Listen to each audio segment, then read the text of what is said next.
तानिया को हवेली के दरवाजे पर देखकर पूरे हॉल का माहौल अचानक बर्फ की तरह जम गया। वे अपनी हाई हील्स की खटखट आवाज के साथ अंदर आई, आंखों पर लगा महंगा चश्मा हटाया और फूलों के ढेर पर जोया के ऊपर लेटे रेयांस को देखकर अपनी नाक सिकोड़ ली। रेयांस को जैसे ही होश आया, वे एक झटके में खड़ा हुआ और अपनी कड़क शर्ट को झाड़ते हुए अपने पूरे एटीट्यूड में वापस आ गया। जोया भी फूलों के बीच से उठी, अपने बालों से गेंदे की पंखुड़ियां हटाते हुए तान्या को ऊपर से नीचे तक ऐसे देखने लगी जैसे चिड़ियाघर में कोई नया अजूबा आ गया हो। रियांस, डैड ने मुझसे कहा था कि तुम यहाँ किसी गांव की आफत के साथ फंस गए हो, पर मुझे नहीं पता था कि तुम्हारी हालत इतनी चीप हो चुकी है। तान्या ने अपने ब्रांडेड पर्स को सोफे पर पटकते हुए ऊंचे लहजे में कहा। रियांस ने अपने चेहरे पर वही सख्त और बेरुखा भाव वापस लाया और कड़क आवाज में बोला, तान्या, तुम यहाँ क्या कर रही हो? और अपनी जुबान को थोड़ा लगाम दो। इससे पहले कि तान्या कुछ कहती, जोया मटकती हुई दोनों के बीच में आ गई। उसने तान्या के चेहरे के बिल्कुल पास जाकर अपनी आंखें बड़ी की और बोली, अरे बाप रे, रेयांस जी, ये शहर से कौन सी विदेशी बिल्ली मंगवाई है आपने? इतनी पतली है कि हवा चलेगी तो उड़ जाएगी, और ये पैरों में क्या डंडे बांध रखे हैं? जोया ने तान्या की 6 इंच की पेंसिल हील्स की तरफ इशारा करते हुए जोर से ठहाका लगाया। Excuse me, I am Tanya, Reyansh की बिजनेस पार्टनर और होने वाली मंगेतर। तान्या ने पूरे घमंड में अपनी गर्दन ऊपर की। ये सुनते ही रेयांस ने चौंक कर तान्या की तरफ देखा। उसे समझ आ गया था कि ये उसके डैड की चाल है ताकि जोया खुद पीछे हट जाए। रेयांस का एटीट्यूड फिर से जाग उठा। उसने सोचा कि जोया को सबक सिखाने का इससे बेहतर मौका नहीं मिलेगा। उसने तान्या के कंधे पर हाथ रखा और जोया की तरफ देखते हुए पूरे टसन में कहा, हाँ जोया, तान्या बिल्कुल सही कह रही है। मेरा क्लास और मेरा स्टेटस तान्या से मैच करता है, तुम जैसी लाउड लड़की से नहीं। अब तो तुम्हें समझ आ गया होगा कि इस हवेली में तुम्हारी कोई जगह नहीं है। रेयांस को लगा था कि जोया ये सुनकर रोने लगेगी और अपना बोरिया बिस्तर बांधकर भाग जाएगी, पर जोया तो मिस पटाखा थी। उसने अपने दोनों हाथ अपनी कमर पर रखे, एक लंबी सांस ली और मुस्कुराकर बोली, ओहो मिस्टर खड़ूस का क्लास। ठीक है, अगर ये शहर की मेम साहब आपकी मंगेतर है तो इन्हें गांव की इस हवेली में रहना भी आना चाहिए। रामू काका, मेहमान के लिए कमरा तैयार करो। आज से ये विदेशी बिल्ली भी यहीं रहेगी। रात के खाने का वक्त हुआ। हवेली की बड़ी सी डाइनिंग टेबल पर रामू काका ने गांव के देसी खाने की खुशबू बिखेर दी थी। मक्के की रोटी, सरसों का साग और ढेर सारा सफेद मक्खन। रेयांस और तान्या आमने सामने बैठे थे। तान्या ने कांटे से साग को छूते हुए कहा, ओह गॉड रेयांस, हाउ अनहाइजीनिक। इसमें कितना ऑयल और बटर है, मेरी कैलोरीज का क्या होगा? रेयांस अपने पूरे एटीट्यूड में छुरी कांटे से खाना खा रहा था। तभी जोया वहां पहुंची।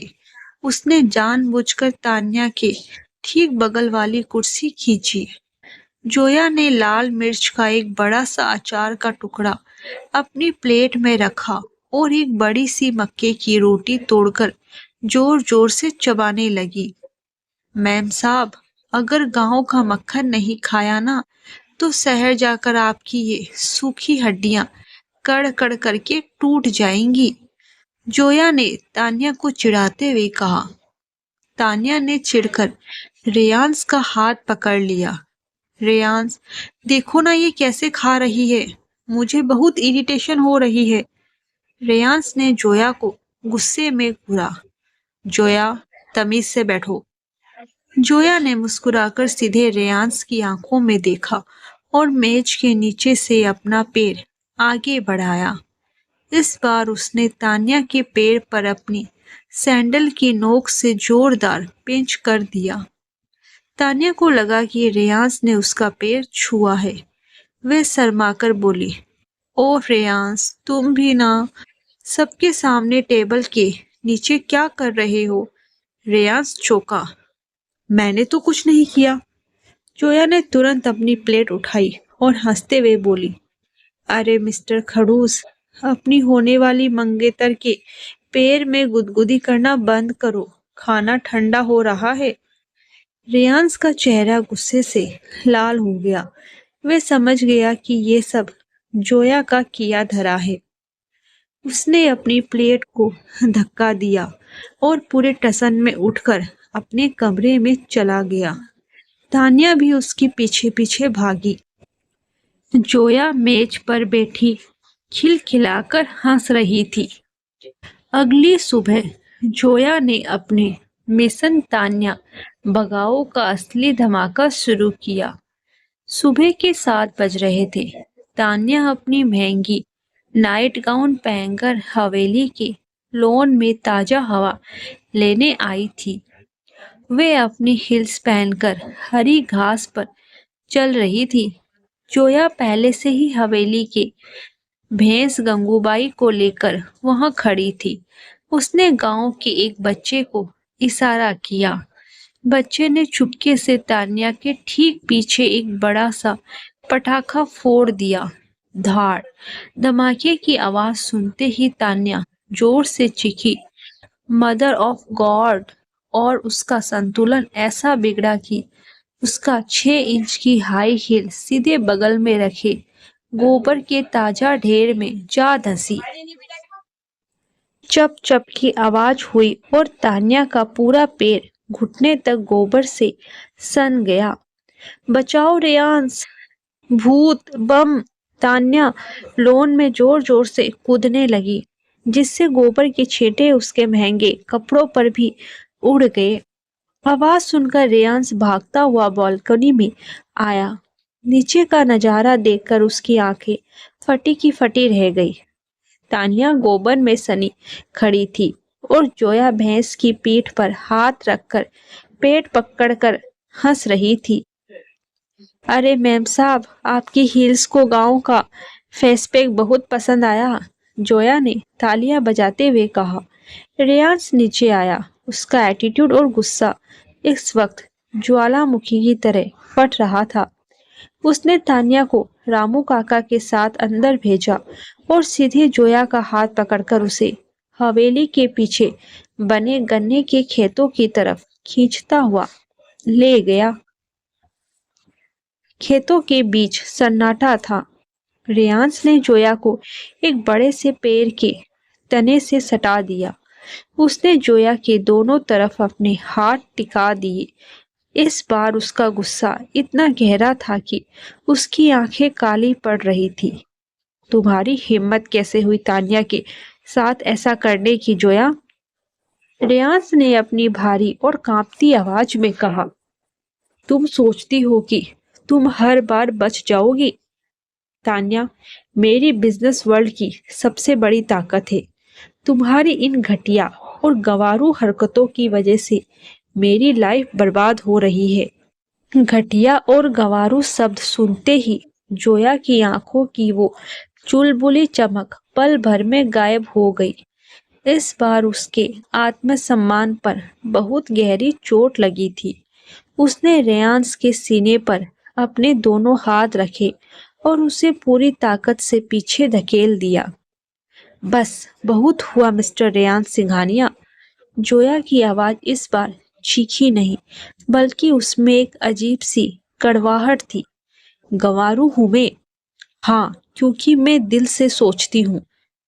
आपकी इस शहर की मेम साहब को आपसे प्यार नहीं है। वे सिर्फ आपकी प्रॉपर्टी और बिजनेस रिपोर्ट से प्यार करती है।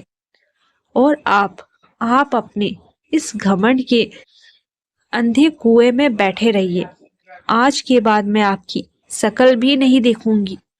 जोया ने अपने सूट का दुपट्टा संभाला, मुड़ी और तेजी से हवेली की तरफ दौड़ गई।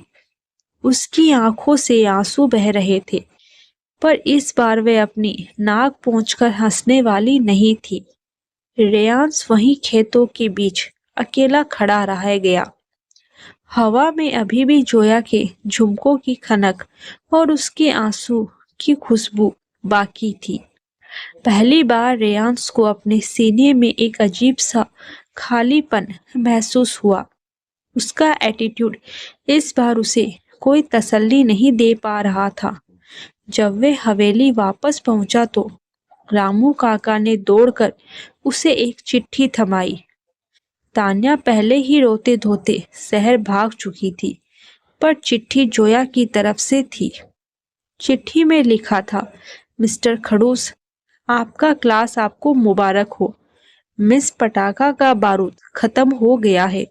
मैं आप हमेशा के लिए जा रही हूँ।